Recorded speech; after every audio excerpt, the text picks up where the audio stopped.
Vetrix Worlds is an arcade block puzzle game. I'll be going over what it offers and hopefully help you decide if this is one for you. First off, there isn't any story to the game, but there is a campaign mode.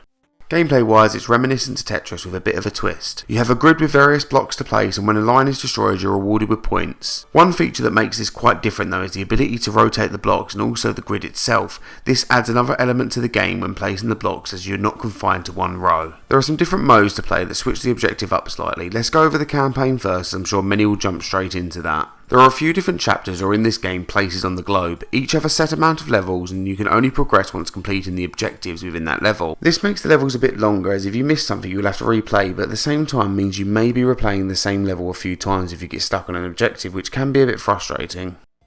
As well as the campaign, you have Arcade, which is broken up into 4 different game modes. There are 3 in the classic cube section and 1 extra in the special cube section. You can play with or without special cubes, and personally I preferred the experience without them. The modes to select from are Time Attack. In this mode you have to reach 25,000 points as fast as possible. You have High Score mode. In this one you have 4 minutes to reach the highest score. You also have Free mode, where you can just play freely without worrying about time or score. Lastly is the Extra mode in the special brick section. This one is Survival. In this level you have to collect hearts to add more time.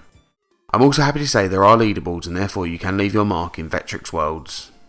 Another great addition to this game is multiplayer, where you can play versus or co-op. There are 3 modes in total, and these are High Score, Time Attack and Survival. The mode I really enjoyed the most in multiplayer was Survival, as it made me communicate quite a lot and try to keep the timer going. My only real complaint is the soundtrack. It is overly repetitive and I ended up turning it off completely after about an hour, as it just loops. The tracks weren't bad, but when you end up playing for anything more than an hour it just feels the same. Time for graphics and performance. Personally I didn't mind them. The sceneries are very nice and has some good lighting. The textures aren't overly detailed, but for an arcade gamer, for the style they went for, is very fitting. As for the performance, I had no issues with frame drops and I didn't experience any crashes. With the settings there is no adjustment to comfort, as there isn't any movement. However, I'm happy to say you can play the game seated and I had no issues in doing so.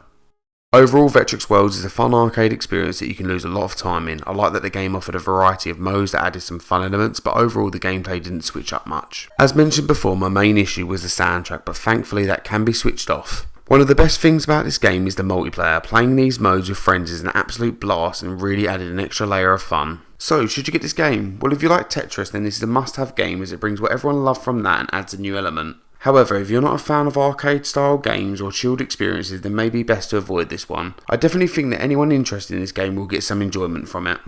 This concludes my review of Vetrix Worlds. If you've enjoyed this video, then please make sure to stick around, as I intend on covering all PSVR2 games, so you'll see the new releases as well as the old. Thanks for watching.